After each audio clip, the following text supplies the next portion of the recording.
Welcome to The Other Side of the Page, a bookish podcast where we yap about the books we love. And the songs that give us main character energy. We're here to sift through the chaos that is our TBR. And to let you know why a book might just be your next favorite read. I'm Britt, dramatic plot twist lover and champion for MMCs needing to be more pathetic and down bad. And I'm Hannah, reader of at least 5 books at once and a detailed fantasy map enthusiast. Every Wednesday, press play on a brand new bookish episode. Stay up to date with the books we will be covering by following us on social media at othersideofthepagepod, TikTok, Instagram, Facebook, and Threads. And don't forget to follow, rate, and review the podcast A Shining 5 stars on your preferred platform because it helps us so much with visibility. This week, we have another blank space episode, and we're going to be listing out the books coming out next year that we cannot wait for. Yes, we are going over the heavy hitters of 2026, so grab an iced coffee.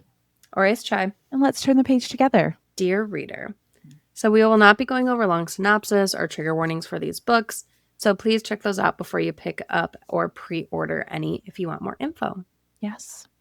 So we surely did not organize this in any way, shape, or form. The only section we have organized is a Friends of the Pod section for authors that we've interviewed that we know for certain have books coming out next year. So yeah, it's fine. Kick it off, Britt. What do we got first? All right. We're just going to go down this list again. We're all vibes, no thoughts. And we're going to kick things off with And Now Back to You by B.K. Borison. And I'm so excited for this book. Wait. I cannot wait. If you have not read it, First Time Caller, read that while you are waiting for this book to come out. Because this is one that I will say we have on our coverage radar as well. Mm-hmm. We're very likely going to be covering this one in the new year. With a special episode. Yes. And one that I actually have the elk of that I'm excited to kind of dive into is My Husband's Wife by Alice Feeney. I'm excited for that one. And then we have a repeat author. I've never read anything else by her. I don't remember if First Lie Wins was her debut, but Anatomy of an Alibi by Ashley Elston is coming out. And I'm really interested to see how she weaves together another book. Yes. Mm-hmm. Then we also have What Boys Learn by Andromeda Romano Lax. Mm-hmm. And then we have Our Perfect Storm by Carly Fortune. I've had her books on my TBR for quite some time, and I do plan on tackling them in 2026. And loved Murder Road by Simone St. James, and she's coming out with a new book, A Box Full of Darkness, which, sign me up. Sold. Yep. Cannot wait. This one I am dying for, and I know Hannah will love it once we get there. But In Her Own League by Liz Tomforty, Monty and Reese, I cannot wait. This is a spin-off, like a separate spin-off from the Windy City series. Oh, I can't wait. And I'm really excited for The Knave and the Moon by Rachel Gillig. I just loved The Night and the Moth and cannot wait for that to continue there. Yes. And then we have Game On by Navessa Allen. She did Lights Out and Caught Up. Loved Lights Out, and I'm really excited to see what Game On has in store. And then we have How to Kill a Guy in 10 Dates by Shaylee Thompson.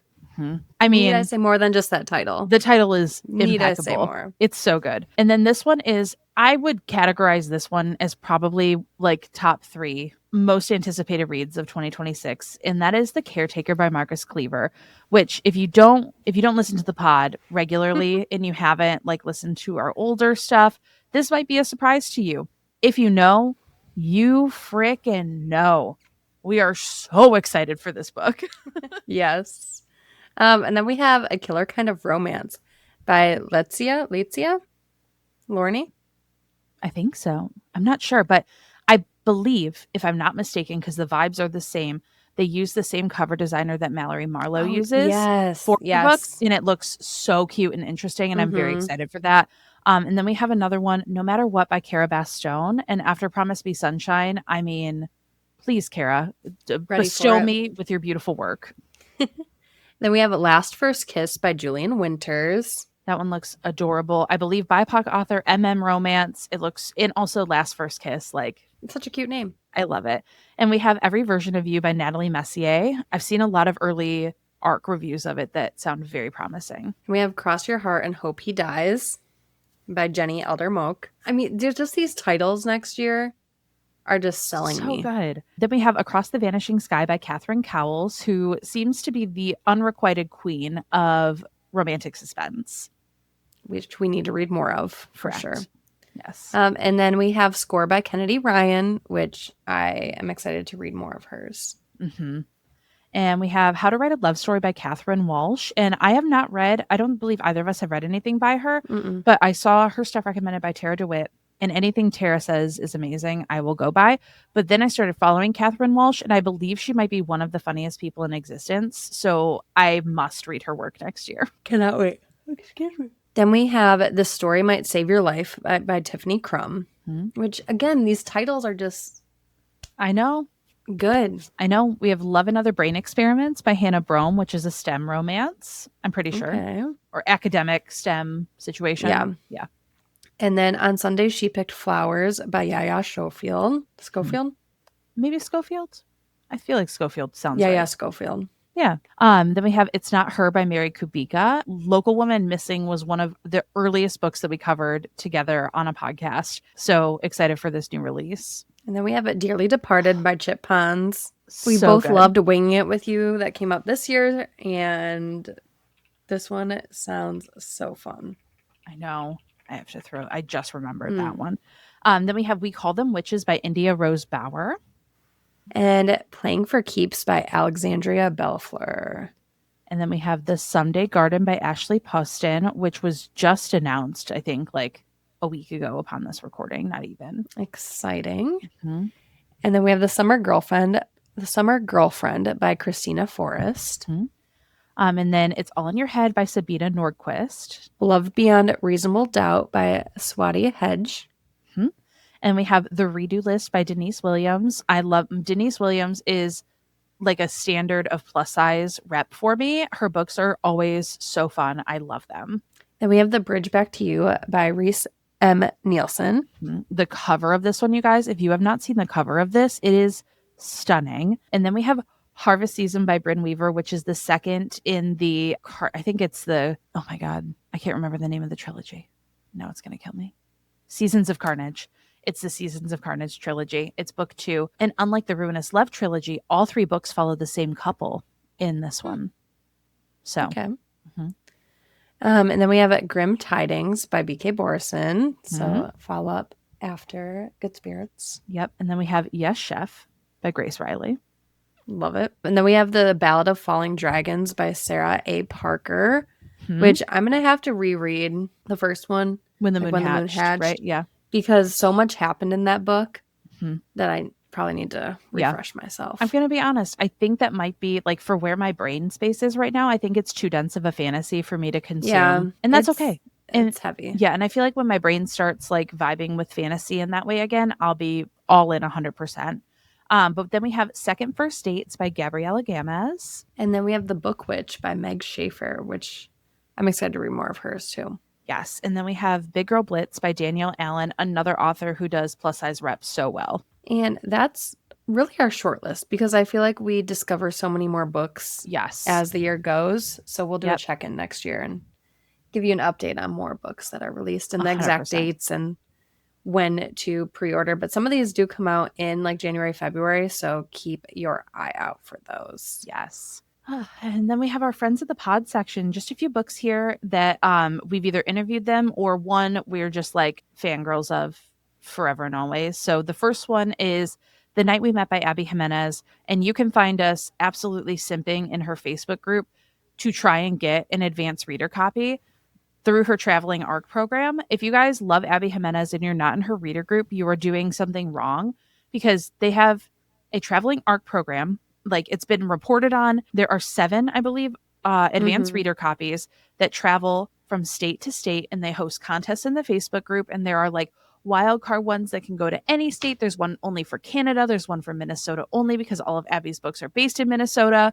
And you can find us on every single one of the posts we're eligible for, testing our luck to try and get this book. Yes. I know I was lucky enough to get one.